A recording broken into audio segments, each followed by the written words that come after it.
Joan sat at the back of the lecture hall of Galactic Academy, shoulders hunched over his desk. The red marks on his quantum physics exam seemed to glow, mocking his failure. Around him, students from 20 different alien species chatted excitedly. About their scores, most had nearly perfect marks. The human touched his exam paper and sighed. Last place again. 3 months at the most prestigious school in the galaxy, and he hadn't scored above the bottom percentile once. Another disappointing performance, human. June looked up to see Taiho standing over him. The blue-skinned Proximan had 6 eyes, arranged in a circle on his face, all focused on June's failing grade. His exoskeleton vibrated slightly, which June had learned was their way of showing amusement. The Academy's admission standards must truly be slipping, Taiho continued. Perhaps your species should focus on simpler pursuits. I hear humans are quite good at growing plants. Several nearby students laughed. A group of crystalline beings from Rigel chimed together in harmony, their version of laughter sending light, patterns dancing across the ceiling. June said nothing.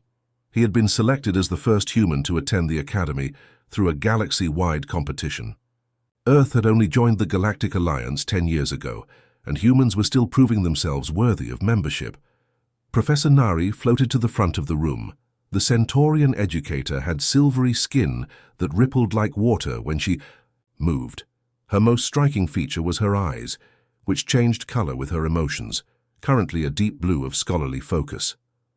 Class dismissed, she announced. Remember, your quantum probability projects are due next week. Teams have been assigned on your datapads. Students began filing out. June checked his datapad and groaned. Of course he'd been paired with Taiho. June, Professor Nari called. Please stay a moment. The human approached her desk as the room emptied. Professor Nari's eyes shifted to an unusual violet color he'd never seen before. You're struggling with the coursework, she said. It wasn't a question. I'm trying my best, Professor. I study. Every night until sleep cycle. Your answers are technically incorrect, she said, examining his exam. And yet there's something intriguing about your approach. June frowned. Intriguing doesn't pass exams. No, but it suggests you see problems differently than your classmates. Her eyes swirled with that strange violet hue. Tell me, how did you approach question 17? Question 17 had asked students to calculate quantum decay rates. Across 11 dimensions, June had failed it spectacularly. I saw it as a pattern rather than an equation, he admitted. Like ripples in water, but in more directions. Professor Nari's eyes brightened. Fascinating. Most species approach quantum mechanics through strict mathematical models, but you're describing a visual, intuitive understanding. Which is wrong, June said flatly. Different, she corrected. Perhaps uniquely human. Later that evening, June entered the assigned project lab to meet Taiho. The lab was a dome-shaped room with holographic interfaces and a central quantum simulation chamber. You're late, Taiho said, his exoskeleton now a serious grey color. I've already begun the calculations. Sorry, June said, setting down his datapad. Professor Nari wanted to talk. Discussing remedial options, I assume? Taiho manipulated. Equations in the air with 4 of his upper limbs. I've requested a different partner, but apparently we're stuck together. June sat quietly, watching Taiho work. The equations floated in 3-dimensional space, beautiful but meaningless too. Him. Yet as the Proximan arranged them, June began to see patterns emerge, not in the symbols themselves but in the spaces between them. That won't work, June said suddenly. Taiho froze. Excuse me, the pattern is wrong. The energy will dissipate too quickly at those intervals. The math is perfect, Taiho insisted. I've triple-checked it. June stood and approached the hologram. I can't explain it mathematically, but the flow is unbalanced. He pointed to areas between the equations. It needs to curve here and here. Absurd. Show me the calculations. That prove this. I can't, I just see it. Taiho's exoskeleton turned a mottled orange, the color of frustration mixed with doubt. Humans, always relying on primitive instinct rather than proper science. A soft chime interrupted them as Professor Nari entered the lab. Her eyes shifted between blue and violet as she observed their work. How is the project progressing? She asked. The human is attempting to contribute with his feelings rather than equations, Taiho reported. Professor Nari turned to June. Explain what you see. June hesitated, then pointed to the hologram. The energy doesn't flow right, it bunches up here and spreads too thin there. It's like watching water flow over stones. You can calculate it, but you can also just see where it will go. The professor's eyes turned fully violet. Interesting. Taiho, please run a simulation with your current model. The Proximan confidently activated the chamber. The quantum particles formed the pattern he had calculated, but within seconds they began to destabilize, exactly where June had indicated. Taiho's exoskeleton paled. Now, said Professor Nari, perhaps you should try June's suggestion. As the two students worked into the night, neither noticed Professor Nari watching from the doorway, her eyes glowing with that curious violet light of discovery. The Academy's massive floating structure orbited a neutron star, harvesting its energy to power the most advanced research laboratories in the galaxy. Lately, something wasn't right. Systems failed randomly. Gravity shifted unexpectedly. Computational errors appeared in the most reliable machines. June woke with a start in his small dormitory room. Another strange dream. Equations and energy patterns had danced through his mind all night. Before they could fade, he grabbed his datapad and quickly sketched what he remembered. Swirling diagrams that made no logical sense but felt important. This was the 5th night in a row. The dreams always came with a sense of urgency, as if they were trying to tell him something. A soft chime indicated morning cycle had begun. 3 weeks had passed since the project with Taiho. Their quantum simulation had earned them top marks, though Taiho had taken most of the credit. Still, other students had started to look at June differently, with curiosity rather than dismissal. In the dining hall, June sat alone as usual, watching various species consume their specialized nutritional requirements. Some absorbed gases, others consumed light, while June ate his standard human meal of synthesized proteins and carbohydrates. "May I join you?" June looked up to see Hyun, a timid Aldebaranian student. Her translucent skin revealed the gentle flow of purple fluid through her circulatory system. Aldebaranians were known for their mathematical brilliance. "Sure," June said, surprised. No one voluntarily sat with him. Hyun's skin flushed a deeper purple, their version of embarrassment. "I noticed your approach during Professor Nari's class yesterday. The way you solved the dimensional transfer problem was unusual." "You mean wrong," June said, pushing his food around. "Different," Hyun corrected. "You didn't follow any established theorem, yet your answer was correct." Before June could respond, the lights flickered. A moment later, the artificial gravity wavered, causing food and drinks to float momentarily before crashing back to tables. "That's the 3rd malfunction this week," Hyun said, her skin paling with concern. June frowned. The pattern of the gravity failure matched one of his dream images. Just a coincidence, surely. Later that day, in advanced theoretical physics, Professor Nari introduced a special project. "Teams will analyze the Academy's power distribution network," she explained. "Something is causing system instabilities, and we need fresh perspectives." As students paired up, June was surprised when both Hyun and Taiho approached him. "I require intuitive perspective," Taiho said stiffly, his exoskeleton a reluctant blue-green. In the main engineering lab, they accessed the Academy's system diagnostics.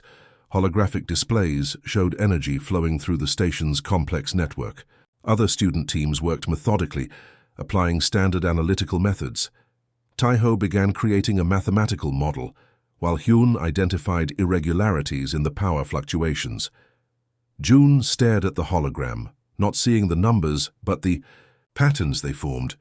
"There's something hidden," he murmured. "What do you mean?" asked Hyun. "The energy isn't just flowing wrong. It's flowing into somewhere we can't see." June's hands moved through the hologram, tracing invisible connections, like water disappearing into cracks. Taiho's exoskeleton rippled with skepticism. "Energy cannot simply disappear. Conservation. Laws apply across all known dimensions." "What about unknown dimensions?" June asked quietly. The Proximan froze. Hyun's circulation sped up, turning her skin almost magenta. "Impossible," Taiho whispered. but his color had shifted to uncertainty. That night, unable to sleep, June wandered the Academy's observation deck. The neutron star pulsed in the distance, its deadly radiation held at bay by powerful shields. As he watched its rhythmic flashes, a pattern emerged that matched his dreams. "You see it, don't you?" June turned to find Professor Nari floating nearby, her eyes that curious violet color. "The star's pulses don't match the official records," June said. "They're changing, and somehow it's connected to the Academy's problems." Professor Nari nodded. "Most species perceive time and space as fixed constants. Few can naturally detect quantum fluctuations without instruments." "I've been having dreams," June admitted. "Energy patterns that make no sense, but they match what's happening here." The professor's eyes brightened. "May I see your drawings?" June showed her his datapad. Professor Nari studied the sketches, her eyes shifting through colors so rapidly they became a rainbow. "June, do you know why I requested you for the Academy? Because Earth needed representation. Because humans possess something rare in advanced civilizations: intuitive quantum awareness. Your species evolved on a planet with unusual quantum characteristics. While most species developed logical processing to survive, humans developed perceptual abilities that science cannot yet explain." June stared at her. "You mean I'm not failing because I'm stupid? You're failing because we're testing you the wrong way." Her form rippled with what might have been excitement. "These drawings show transdimensional energy leakage, something our instruments can't detect but you can perceive." As if confirming her words, the deck trembled beneath them. The lights flickered and died. Emergency systems activated as alarms began to sound throughout the Academy. Professor Nari's eyes turned a worried yellow. "It's accelerating. We're running out of time." Red emergency lights bathed the Academy corridors as June raced behind Professor Nari. Alarms blared throughout the massive space station, and students of all species rushed in controlled panic toward evacuation points. "What's happening?" June shouted over the noise. "The quantum containment field surrounding the experimental reactor is failing," Professor Nari explained, her skin rippling with urgency. "If it collapses completely, the chain reaction could tear the Academy apart." They reached the main engineering hub where senior students and faculty had gathered. Holographic displays showed the reactor core pulsing with unstable energy. Numbers and warning symbols flashed across screens in multiple languages. Taiho stood at the central console, his exoskeleton ash-gray with stress, as his 6 limbs worked frantically across different interfaces. Hyun was nearby, her translucent skin almost white with fear as she ran calculations.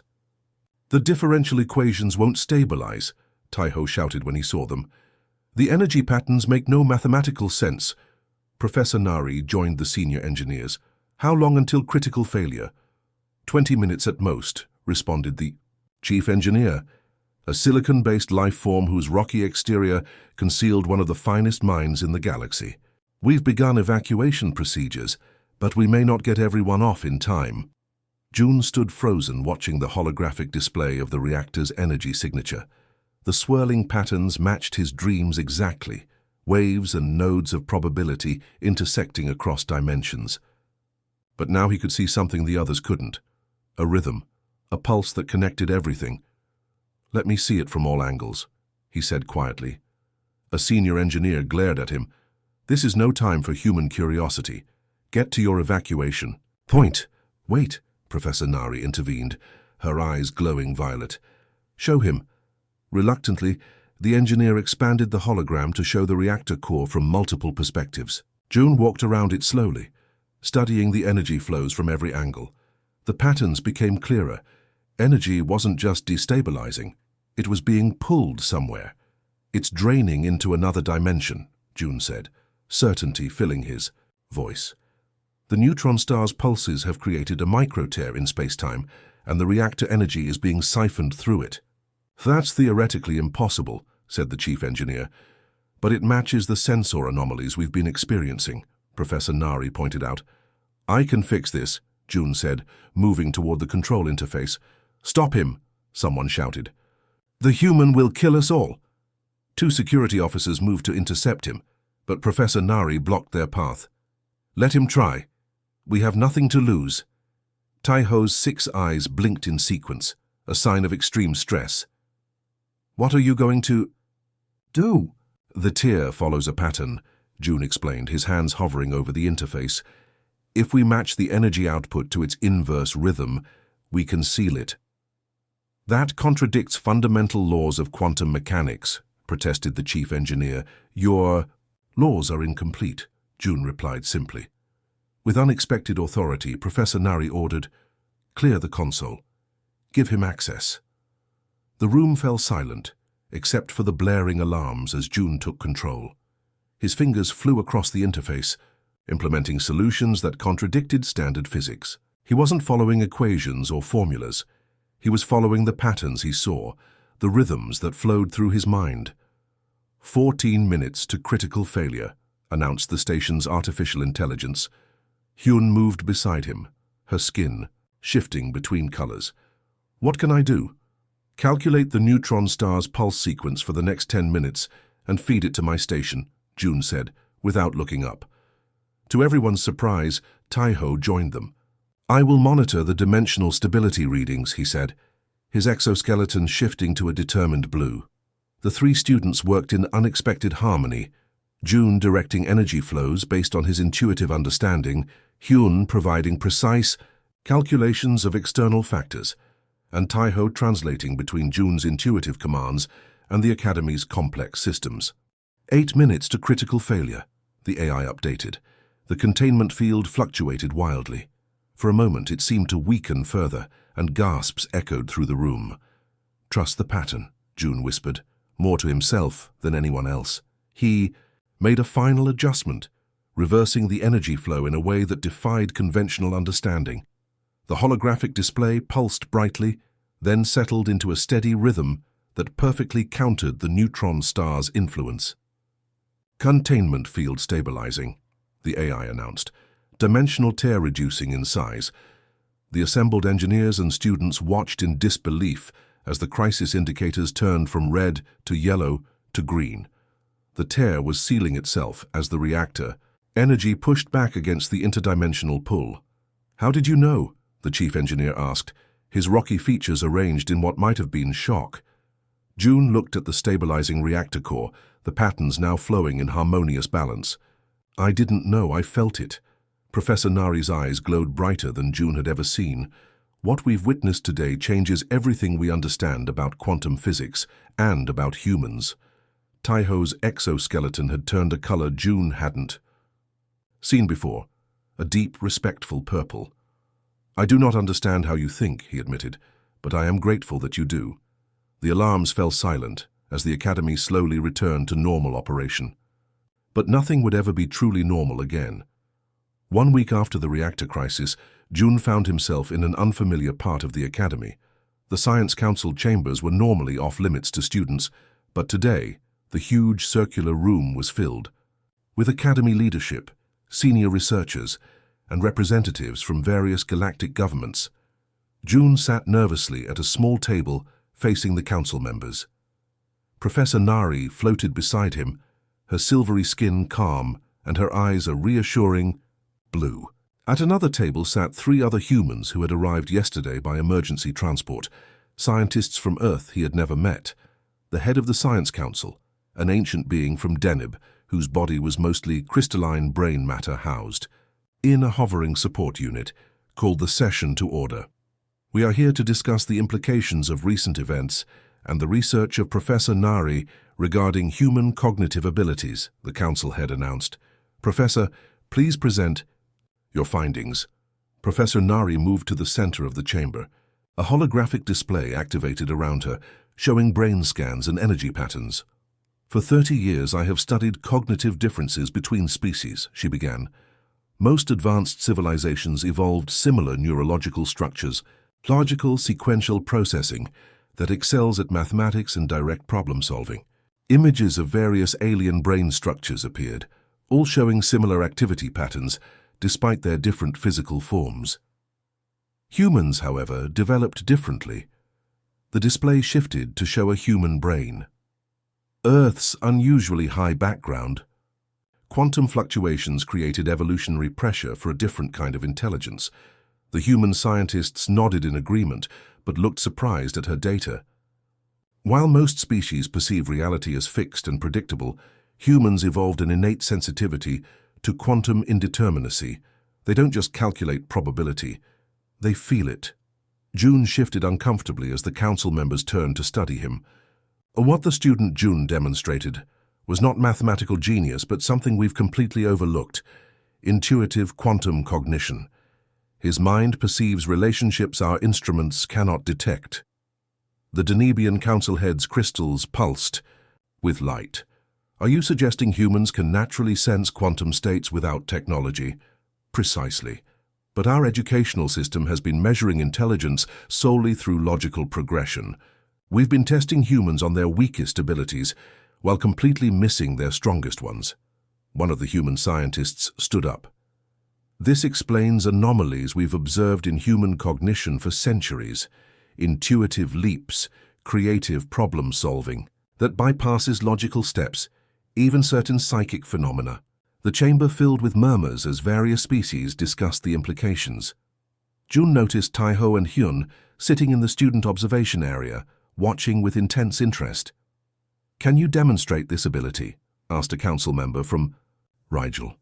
All eyes turned to June. Professor Nari nodded encouragingly. I'll try," he said, standing up. A technician brought forward a sealed container. "This contains a quantum system in an undetermined state," Professor Nari explained. "No instruments have measured it."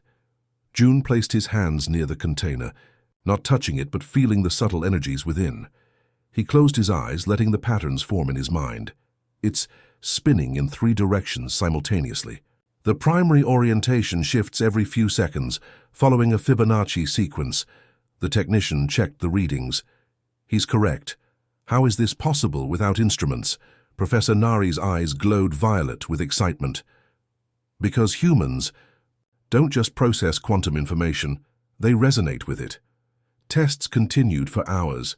June identified hidden patterns, predicted quantum state changes, and even influenced probability curves through concentration, all abilities that should have been impossible without advanced technology. Finally, the council head spoke. "The implications are profound. If humans naturally perceive what our most advanced sensors cannot, the entire basis of galactic science must be reconsidered." Later, June sat with Professor Nari in a quiet observation lounge, watching the neutron star pulse in the distance. The 3 human scientists joined them, still processing everything they had witnessed. "Why didn't we know about this on Earth?" June asked. "Because your civilization developed in isolation," one scientist explained. "Without other species for comparison, you assumed all intelligent life would think as you do. Your science focused on logical, measurable phenomena, because that's what your instruments could detect. But you were always using your quantum sensitivity," Professor Nari added. "You called it intuition, creativity, hunches, gut feelings, dismissing it as non-scientific, when in fact it was operating on principles your science hadn't discovered yet." Taiho and Hyun entered the lounge, approaching cautiously. Taiho's exoskeleton had changed to a respectful purple hue. "I wish to apologize," the Proximan said formally. "I judged your species by standards that were incomplete." "We all did," added Hyun, her skin glowing a gentle blue of friendship. "But now, we understand. Different doesn't mean inferior." Professor Nari's eyes shifted through colors of emotion. "For millennia, the galaxy has advanced through logical progression, but some problems cannot be solved that way. We need the human ability to make intuitive leaps across logical gaps." "So I'm not the worst student anymore?" June asked with a small smile. "No," Professor Nari replied. "You're the first of a new kind of student, and we have much to learn from each other." As the neutron star pulsed in patterns only June could naturally perceive, he realized that what he had always seen as his greatest weakness had become humanity's greatest strength. 6 months had passed since the reactor incident. June walked through the eastern wing of the academy, a section that hadn't existed half a year ago. The sign above the entrance read, "Center for Quantum Cognitive Studies," in 17 different languages. Inside, students of various species worked in new ways. Human exchange students, 30 of them specially selected from Earth, demonstrated visualization techniques to their alien classmates. Meanwhile, Proximans, Aldebaranians, and other species taught humans the mathematical frameworks to understand what they naturally perceived. "June! Perfect timing!" called a familiar voice. Hyun waved from across the main laboratory, her translucent skin glowing a friendly blue. Next to her stood Taiho, whose exoskeleton had developed permanent purple undertones, a physical manifestation of his changed perspective. "The Galactic Council representatives are arriving in an hour," Hyun reminded him. "Professor Nari wants us to demonstrate the new educational framework." June nodded. "How's the Joint Perception Project coming along?" "See for yourself," Taiho said, leading them to a circular workstation. 5 students sat around the station, 2 humans, a Proximan, an Aldebaranian, and a crystalline Rigelian. They wore neural interface bands that allowed them to share their perceptual experiences. The humans provided intuitive quantum awareness, while the other species contributed mathematical precision and multidimensional thinking. "They've been mapping quantum fluctuations in the neutron star for 3 days, Taiho explained. "They've already discovered patterns our best instruments missed for decades." June smiled. 6 months ago, he couldn't have imagined such collaboration. The humans would have been dismissed as primitive, their perceptual abilities mistaken for superstition. Professor Nari floated into the laboratory, her eyes a pleased gold color. Several distinguished officials followed her, representatives from the Galactic Council, including the ancient Denebian who had presided over June's testing. "Welcome to the future of galactic education," Professor Nari announced proudly. "What? You see, here is the first implementation of the Cognitive Complementarity Framework." The officials moved through the laboratory, observing the various research stations. June had helped design many of the projects based on his own experiences of struggling to translate quantum intuition into mathematical language. June would... "You demonstrate the quantum bridge interface?" Professor Nari asked. He nodded and led the group to a specialized chamber. Inside, a human student named Min sat across from a Proximan student, both wearing advanced neural interfaces. Between them floated a complex quantum system in an undetermined state. "Min perceives the quantum state intuitively," June explained. "She can't express it mathematically, but the interface translates her perceptions into data the Proximan can understand. Meanwhile, the Proximan's mathematical modeling is converted into sensory patterns Min can feel." The officials watched in amazement as the 2 students, who could never naturally understand each other's thought processes, worked in perfect harmony to predict and influence the quantum system's behavior. "The applications are endless," Professor Nari said. "Problems that seemed unsolvable are yielding to this combined approach. The human quantum intuition gives us new insights, while the logical framework of other species provides structure." Later, June found himself addressing the Galactic Council representatives directly in the Academy's Grand Hall. 6 months ago, he had been the worst student in his class. Now he stood as the pioneer of a new educational paradigm. "The greatest breakthrough wasn't technological but philosophical," June explained. "We had to accept that intelligence comes in forms we hadn't recognized. What seemed like human backwardness was actually a different form of advancement." The Denebian Council head's crystals pulsed thoughtfully. "Your species impressed us by joining the galactic community so quickly after developing space travel. Now we understand how humans achieved so much with comparatively primitive technology. You are using abilities we didn't recognize." After the presentation, June met with a group of new human students who had just arrived from Earth. They looked as overwhelmed as he had once felt. "I keep failing the standard tests," one young woman admitted. "Maybe I don't belong here." "The tests are changing," June assured her. "We're learning to value different kinds of minds. Your perceived weaknesses may be your greatest strengths." That evening, June joined Taiho, Hyun, and Professor Nari on the observation deck.